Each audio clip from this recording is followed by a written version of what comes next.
Hello. आप सभी जानते हैं कि इंडिया ने एक मार्स ऑर्बिटर मिशन भेजा जो मार्स के चारों तरफ घूमने वाला एक सैटेलाइट है। अर्थ की ग्रेविटी से किसी भी चीज को अगर आपको आजाद करना है तो उसके लिए बहुत एनर्जी चाहिए। नॉर्मली हमारे पास ऐसा रॉकेट नहीं होता, एक ऐसा सिंगल रॉकेट नहीं होता जो किसी सैटेलाइट को इतनी एनर्जी दे दे वो अर्थ की ग्रेविटी से सीधा सीधा बाहर हो जाए। तो मार्स ऑर्बिटर मिशन को अर्थ की ग्रेविटी से पहले आजाद करना था और फिर उसको मार्स की ग्रेविटी में ट्रैप करना था। ये दो स्टेप थे बेसिकली। तो अर्थ की ग्रेविटी से आजाद करना एक सिंगल रॉकेट अगर हमारे अर्थ के ग्रेविटी के अगेंस्ट सैटेलाइट को पुश करता चला जाए तो उसके लिए ह्यूज अमाउंट ऑफ एनर्जी लगेगी जो नॉर्मली हम नहीं दे पाते। तो उस सैटेलाइट को मल्टीपल स्टेजेस में एनर्जी दी गई, मल्टीपल रॉकेट्स को फायर करके मल्टीपल स्टेजेस में एनर्जी दी गई, जिससे अल्टीमेटली उसकी इतनी एनर्जी हो गई कि वह अर्थ के ग्रेविटेशन से आजाद हो गया। तो उसको डिजाइन करते समय, उसके पाथ को डिजाइन करते समय अर्थ की ग्रेविटी से उसको आजाद कैसे करना है यह सोचते समय साइंटिस्ट ने यह जरूर सोचा होगा। इस पे बेस्ड ये क्वेश्चन समझते हैं क्या है आज का क्वेश्चन। क्वेश्चन कहता है a satellite is going around the earth in an elliptical orbit. Okay, A rocket is mounted on it and it can provide one time impulse of fixed magnitude. Question ये कह रहा है कि जो satellite है वो उसमें एक, मान लो ये सैटेलाइट है और इस सैटेलाइट में एक रॉकेट भी लगा है। अगर हम रॉकेट को फायर करते हैं तो रॉकेट बहुत छोटे समय के लिए इग्नाइट होता है और ये गैसेस को पीछे की तरफ थ्रो करता है बर्न करने के बाद, जिससे हमारे इस सैटेलाइट को फॉरवर्ड डायरेक्शन में एक थ्रस्ट मिलता है, एक इंपल्स मिलता है। Let us say the impulse supplied by this rocket is I. Okay, let us say I is the impulse supplied by the rocket. तो जैसे ही इस रॉकेट को फायर किया, एक बहुत ही क्विक टाइम में इसने एग्जॉस्ट गैसेस को पीछे की तरफ थ्रो किया और सैटेलाइट को फॉरवर्ड डायरेक्शन में पुश किया। उसने इंपल्स दिया I. What is impulse? It is equal to change in momentum of this object.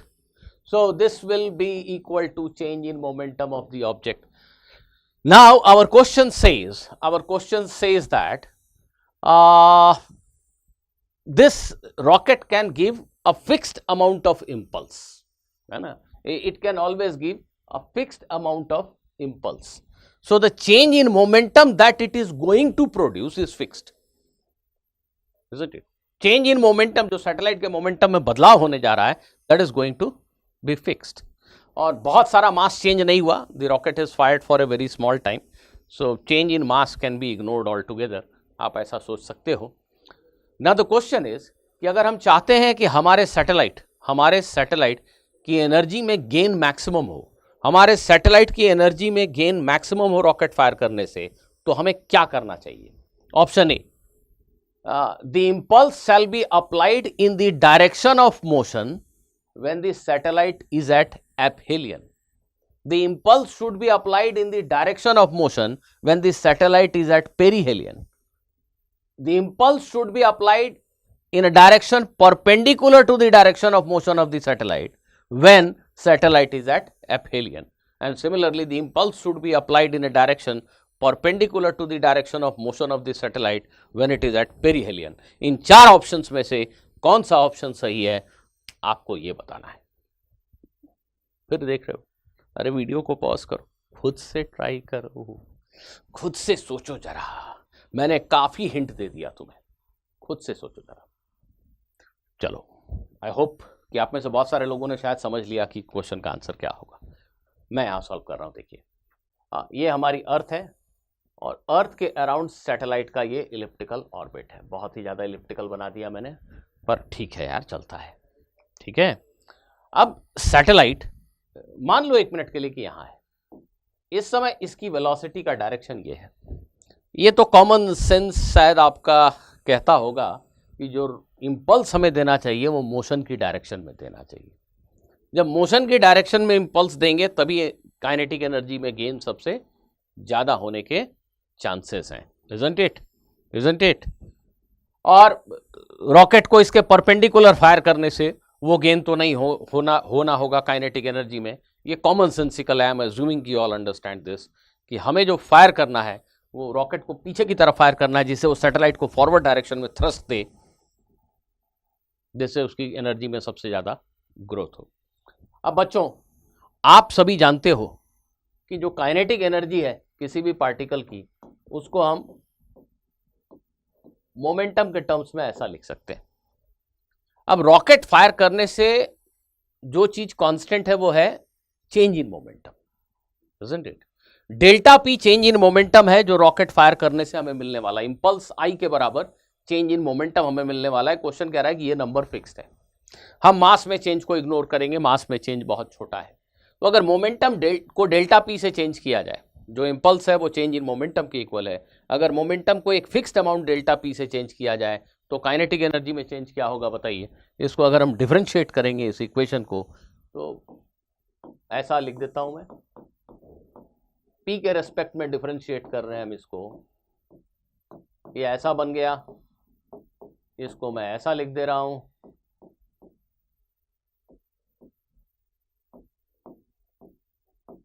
ठीक है। ये इक्वेशन एकदम सच है अगर चेंजेस बहुत स्मॉल हैं। चेंज इन मोमेंटम एक इनफाइनाइटेसिमली स्मॉल क्वांटिटी है, तो चेंज इन काइनेटिक एनर्जी इतनी होगी, ठीक है। चेंज इन मोमेंटम अगर फाइनाइट भी है, निश्चित आकार का है लेकिन छोटा है, तो हम इसको ऐसा लिख सकते हैं, है ना। चेंज इन मोमेंटम छोटा है पर फाइनाइट है, इनफाइनाइटेसिमली स्मॉल नहीं है, तो भी ये अप्रोक्सीमेटली करेक्ट होता है, ऐसा आप सभी जानते हो। अब देखो, काइनेटिक एनर्जी में चेंज ये मैक्सिमम तब होगा जब ये चीज मैक्सिमम होगी। Are you getting my point? अब ये तो फिक्स्ड है, डेल्टा पी फिक्स्ड है, एम भी फिक्स्ड है। डेल्टा पी फिक्स्ड है, एम भी फिक्स्ड है मोटा मोटी। तो डेल्टा के मैक्सिमम तब होगा जब पी मैक्सिमम है। Are you getting my point? बल्कि पी को तुम एम इंटू वी लिख दो तो एम भी चला गया यार, वी तो है। फिर इसको मैं ऐसा लिख देता हूं, अगर approximately V into delta P. अब हमारे क्वेश्चन के हिसाब से डेल्टा पी तो फिक्स्ड है। सैटेलाइट यहां है, रॉकेट फायर करो तो भी चेंज इन मोमेंटम इतना ही होगा, इंपल्स के बराबर। सैटेलाइट यहां है, फायर करो तो भी चेंज इन मोमेंटम उतना ही होगा। पर चेंज इन काइनेटिक एनर्जी सबसे बड़ी होगी उस वक्त जब सैटेलाइट का स्पीड है सबसे बड़ा। गौर करो, चेंज इन मोमेंटम तो फिक्स्ड है पर चेंज इन काइनेटिक एनर्जी सबसे बड़ी होगी उस वक्त जब स्पीड सबसे बड़ी है।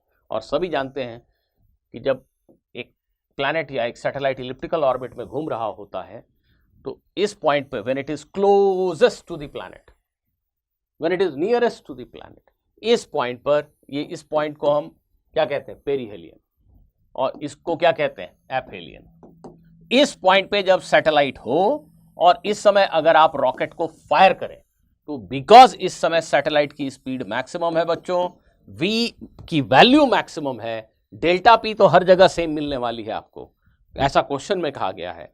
तो जब v मैक्सिमम है उसी समय change in kinetic energy maximum होगा। तो जब ये सैटेलाइट अपने पेरीहेलियन पे है, हमारे प्लैनेट के नियरेस्ट है, उस समय इसकी स्पीड सबसे ज्यादा होती है, और स्पीड सबसे ज्यादा है तो इसी पॉइंट पे रॉकेट फायर कीजिए, इससे आपको चेंज इन काइनेटिक एनर्जी सबसे ज्यादा मिलेगी।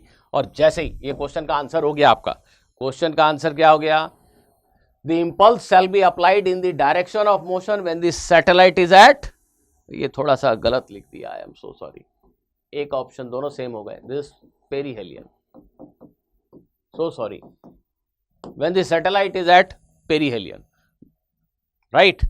जब सैटेलाइट पेरीहेलियन पे है उस समय जब आप फायर करेंगे then you will get maximum change in kinetic energy. और जैसे ही ये सैटेलाइट की काइनेटिक एनर्जी बढ़ेगी, जस्ट एक एडिशनल पॉइंट मैं यहाँ पे बोल रहा हूँ, जैसे ही इस सैटेलाइट में रॉकेट फायर करोगे इसकी काइनेटिक एनर्जी बढ़ गई, इसका पाथ ऐसा हो जाएगा। जब ये सैटेलाइट यहाँ, अगर आपके पास उसमें दूसरा रॉकेट भी है तो उस दूसरे रॉकेट को फिर से यहाँ पे फायर करो, सबसे ज्यादा काइनेटिक एनर्जी में गेन होगा और इसका पाथ ऐसा हो जाएगा।